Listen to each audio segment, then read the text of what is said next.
32절부터 43절까지 말씀을 보겠습니다. 자, 우리 한 절 한 절씩 교독하겠습니다. 또 다른 두 행악자도 사형을 받게 되어 예수와 함께 끌려가니라.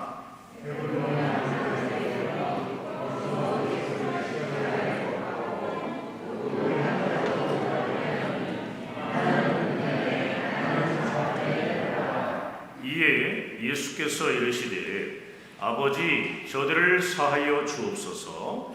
자기들이 하는 것을 알지 못함이니이다 하시더라.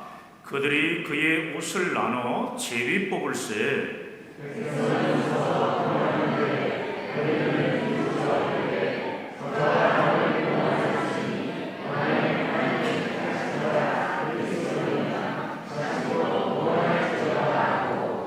군인들도 희롱하면서 나와 포도주를 주며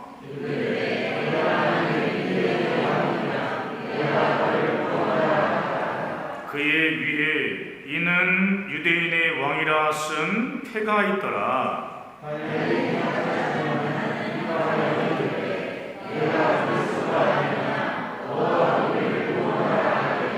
하나는 그 사람을 꾸짖어 이르되 내가 동일한 정죄를 받고서도 하나님을 두려워하지 아니하느냐.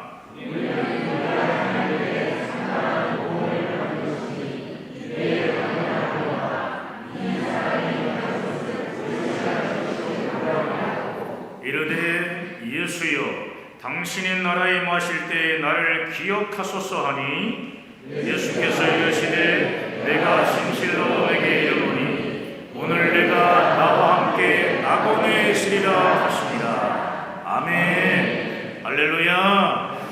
오늘 오신 여러분들을 주님의 이름으로 환영합니다. 온라인 예배에 참여하신 모든 분들께 하나님의 은혜와 놀라운 복이 충만하게 임하기를 바랍니다.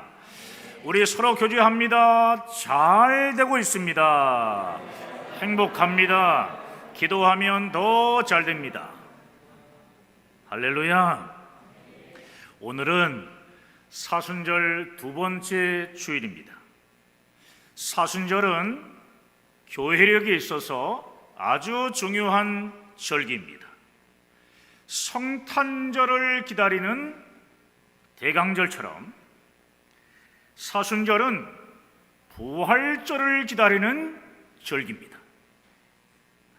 대강절과 사순절의 예전 색깔은 똑같이 보라색입니다. 보라색은 왕의 오심을 기다리는 뜻과 함께 인내와 위엄, 그리고 신앙의 청결과 영적 씻음을 상징합니다. 사순절의 예전 색깔이 보라색이기 때문에 저와 찬양대가 보라색 후드를 한 것입니다. 사순절 기간은 총 6주인데 6주간인데요. 올해의 사순절은 2월 17일 수요일부터 시작하여 부활절인 4월 4일까지 주일을 제외한 40일을 말합니다. 사순절은 항상 수요일 날 시작되는데 사순절이 시작되는 수요일을 제2수요일이라고 합니다. 이것은 어떤 날이냐 어떤 의미냐 하면은 자신의 죄를 참회하며 회개하는 의미를 담고 있습니다. 성도된 우리 모두는 이 사순절 기간 동안 예수님의 고난을 묵상하며 진실한 회개 기도와 함께 주님의 십자가를 붙들고 살아가야 합니다. 온전히 붙들고 나아가야 합니다. 그래야 부활절을 통해 하나님께서 부어주시는 십자가의 놀라운 은혜와 부활의 영광에 온전히 동참하며 기뻐할 수 있기 때문입니다. 사랑하는 여러분, 사순절 기간 동안 주님의 십자가를 붙들고 깊이 묵상하면 우리의 심령에 다가오는 것들이 있습니다. 오늘은 주님의 십자가를 묵상하게 되면 우리의 심령에 다가오는 세 가지를 살펴보려고 합니다. 자, 첫 번째는 뭐냐 하면 용서입니다. 따라해 보겠습니다. 용서. 그렇습니다. 많은 사람들은 공격을 당하고 조롱을 당할 때 보통 분노심과 화가 치밀어 오릅니다. 십자가형이 무서운 이유가 무엇인지 아십니까? 견딜 수 없는 육체적인 고통뿐만이 아니라 그 고통으로 인해 십자가형을 당하는 그 사람 안에 있는 온갖 악독, 저주, 죄악들이 십자가 위에서 고통당하는 중에 분노와 함께 쏟아져 나오기 때문입니다. 그런데 십자가형을 당하는 예수님 안에서 가장 먼저 나온 것은 저주가 아니라 용서라는 사실입니다. 용서. 자, 오늘 본문 누가복음 23장 34절 말씀을 다시 읽기 원합니다. 자, 천천히 읽겠습니다. 이에 예수께서 이르시되 아버지, 저들을 사하여 주옵소서, 자기들이 하는 것을 알지 못합니다 하시더라. 아멘. 예수님은 십자가 위에서 견딜 수 없는 고통을 당하시면서 결코 악독한 말이나 저주를 퍼붓지 않으셨습니다. 살이 찢겨나가는 채찍질을 가하고 조롱하고 침을 뱉고 결국엔 십자가에 못 박아 죽이는 자들을 통해 예수님은 용서해 달라고 하나님께 기도를 하셨습니다. 아버지, 저들을 사하여 주시옵소서, 자기들이 하는 일을 못합니다 라고 말한 것입니다. 이렇게 용서를 베푸시며 하나님 아버지께 자신의 영혼을 맡기시는 기도를 하는 예수님을 바라보고 있는 백부장이 있습니다. 그 백부장이 그 광경을 보고 이렇게 고백했습니다. 오늘 본문 조금 뒤에 나오는 47절입니다. 47절 읽겠습니다. 백부장이 그 된 일을 보고 하나님께 영광을 돌려 이르되 이 사람은 정녕 의인이었도다 하고, 백부장은 하나님께 영광을 돌리면서 이 사람은 정녕 의인이었도다 라고 고백했다는 것입니다. 여러분, 백부장이 이렇게 고백한 이유는 무엇일까요? 오랫동안 백부장은 십자가형을 당하는 사람들을 지켜봤습니다. 지켜봤지만 이렇게 아름답게 용서하는 모습으로 죽어가는 사람을 처음 봤기 때문입니다.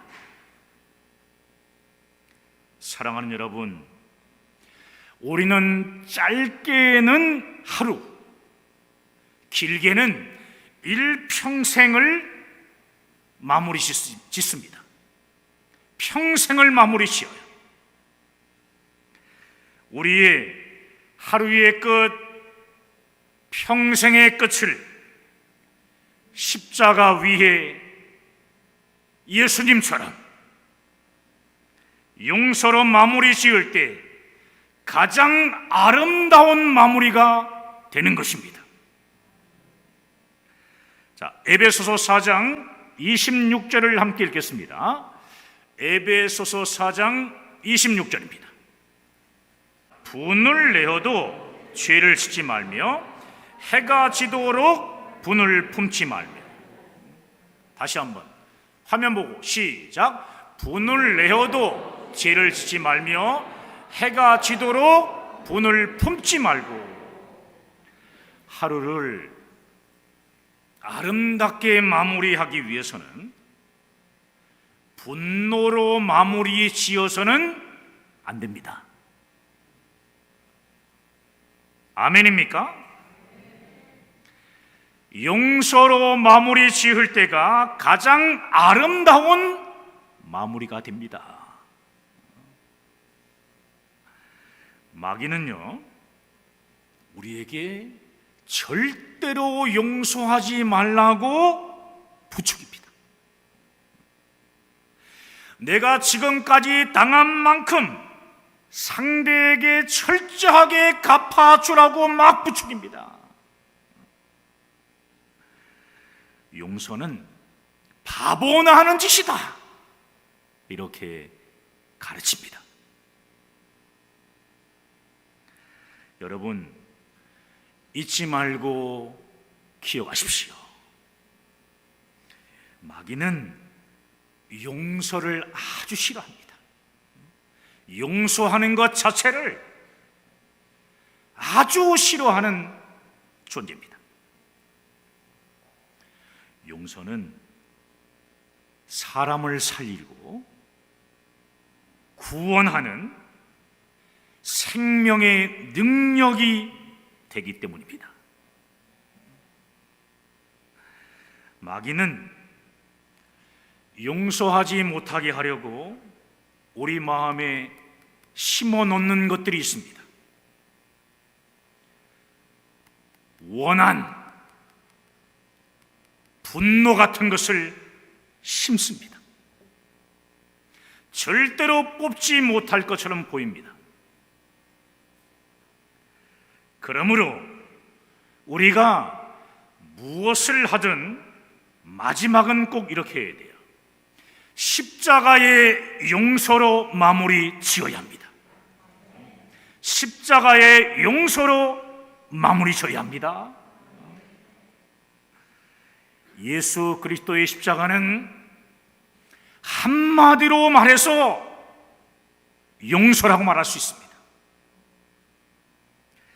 십자가의 용서를 통해 죄인을 구원하신 하나님의 놀라운 사랑과 은혜가 우리에게 임한 것입니다. 할렐루야. 자, 요한복음 13장 34절과 35절입니다. 자, 우리 한 절 한 절씩 천천히 읽겠습니다. 새 계명을 너희에게 주노니 서로 사랑하라. 내가 너희를 사랑한 것 같이 너희도 서로 사랑하라. 너희가 서로 사랑하면 이로써 모든 사람이 너희가 내 제자인 줄 알리라. 34절에 새 계명을 너희에게 주노니 서로 사랑하라. 내가 너희를 사랑한 것 같이 너희도 서로 사랑하라는 이 말씀은 바로 용서하라는 것입니다. 용서하라. 우리를 향한 예수님의 사랑은 십자가의 용서입니다. 예수님께서 십자가의 대속으로 우리의 모든 죄를 다 사하시며 용서해 주셨기 때문에 우리에게 무엇이 임한 겁니까? 구원이 임한 겁니다. 천국이 임한 것입니다. 우리가 십자가의 사랑으로 서로 사랑하면 그때 비로소 주님의 제자가 된다고 주님께서 말씀하셨습니다. 사랑하는 여러분, 나에게 결정적인 상처를 준 사람, 또 나를 배신한 사람이 있습니다. 그 사람을 용서하십시오. 나에게 도저히 잊어버리지 못할 그런 상처를 준 사람, 내가 그렇게 믿었던 그 사람이 나를 배신했을 때 예수님처럼 우리는 용서해야 합니다. 용서해야 여러분이 주 안에서 참된 자유를 누릴 수 있고 평안할 수 있습니다. 용서는 미움과 분노에 사로잡힌 여러분 자신을 해방시켜주는 십자가의 은혜인 줄 믿으시기 바랍니다. 주님의 십자가를 붙들고 미움, 분노 멈추십시오. 주님의 십자가를 붙들고 억지로라도 용서를 선포하십시오. 주님의 십자가를 붙들고 도저히 할 수 없지만 억지로라도 그럼에도 불구하고 용서를 선포하십시오. 용서함으로 진정한 주님의 제자로 거듭나는 여러분 되시기를 축원합니다. 자, 두 번째입니다. 두 번째는 사명입니다. 따라합시다. 사명. 첫 번째는 용서, 두 번째는 사명입니다. 주님의 십자가를 붙들고 깊이 묵상하면 우리에게 사명이 다가옵니다. 사명. 예수님은 십자가에 못 박혀 극심한 고통을 당하셨지만 마지막까지 사명을 끝까지 붙으셨습니다. 같이 십자가형을 당하던 행악자 중 하나가 이렇게 예수님을 조롱합니다. 내가 그리스도가 아니냐? 너가 우리를 구원하라. 여러분, 오늘 본문에 이 행악자처럼 자신에게도 죄가 있는데 오히려 더 남을 비방하고 조롱하고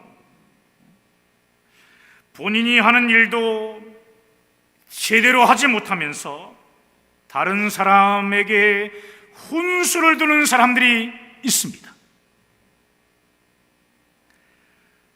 또 다른 한 명의 행악자는 조롱하고 비방하는 사람을 꾸짖으며 내가 동일한 정죄를 받고서도 하나님을 두려워하지 아니하느냐? 우리는 우리가 행한 일에 상당한 보응을 받는 것이니 이에 당연하거니와 이 사람이 행한 것은 옳지 않은 것이 없느니라. 이렇게 말했습니다. 이 사람은 아마도 예수님에 대해 잘 잘 알았던 사람임에 분명합니다. 그렇지 않고는 어떻게 예수님의 행동은 다 옳은 것이라는 평가를 하겠습니까? 예수님은 하나님께서 보내신 구원자라는 것을 믿었기 때문에 42절의 고백을 할 수 있었던 것입니다. 자, 42절 봅니다. 42절. 자, 함께 읽습니다. 이르되 예수여 당신의 나라에 임하실 때 나를 기억하소서. 자신을 천국으로 인도해 달라는 믿음의 고백을 한 것입니다. 천국은 예수 그리스도로 인해서 들어갈 수 있는 예수 그리스도의 나라이라는 것을 믿고 알았던 것입니다. 그러므로 당신의 나라에 가실 때 나를 기억하소서라는 이 말은요, 자신을 천국으로 데려가 달라는 믿음의 고백을 한 거예요. 예수님은 이렇게 믿음의 고백을 한 이 행악자의 영혼을 어떻게 하셨습니까? 구원하셨습니다. 내가 진실로 내게 이르노니 오늘 내가 나와 함께 낙원에 있으리라. 할렐루야. 그 행악자를 구원하신 예수님, 그분이 저와 여러분도 구원하신 줄 믿습니다. 예수님을 구원자로 믿는 이 행악자는 예수 그리스도의 속죄의 피가 흐르고 있는 십자가상에서 구원받은 대표적인 주인입니다. 이 행악자는 예수 그리스도의 십자가를 붙들고 구원을 받은 것입니다. 사랑하는 여러분, 예수님은 극심한 고통에 빠져 있는 상황에서도 영혼을 건지는 일을 하셨습니다. 극심한 고통에 십자가를 지는 그 상황 속에서도 예수님은 영혼을 구원하는 그 사명을 온전히 감당하셨다는 말씀입니다. 예수님 당시에 십자가는 가장 고통스럽고 저주받은 형벌이었습니다.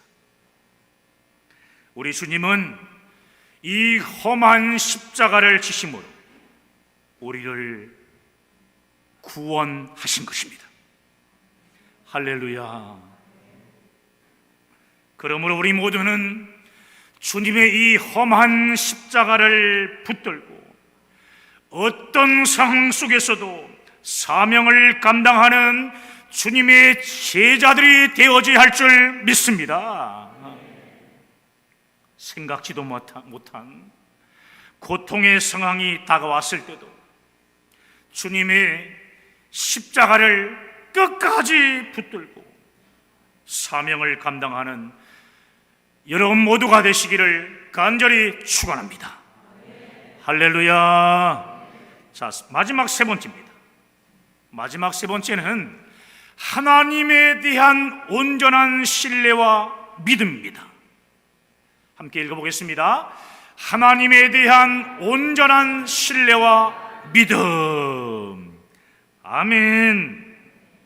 예수님은 6시간 동안 십자가에 매달려 있었습니다. 예수님께서 십자가에서 마지막으로 하신 고백은 아버지, 내 영혼을 아버지 손에 부탁하나이다 입니다.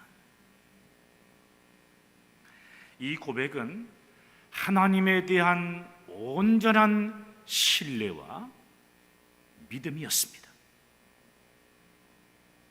여러분, 하나님을 믿는다 하면서도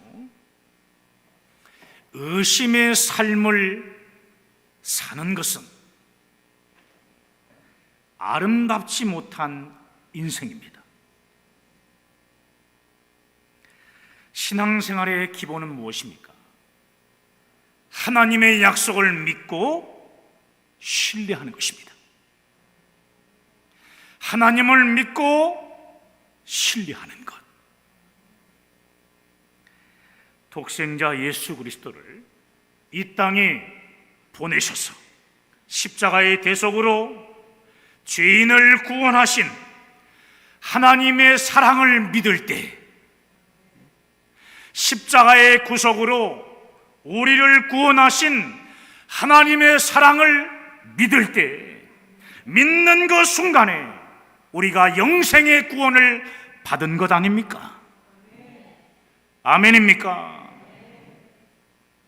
우리가 주님의 십자가를 붙들고 신앙생활을 끝까지 해나가는 것은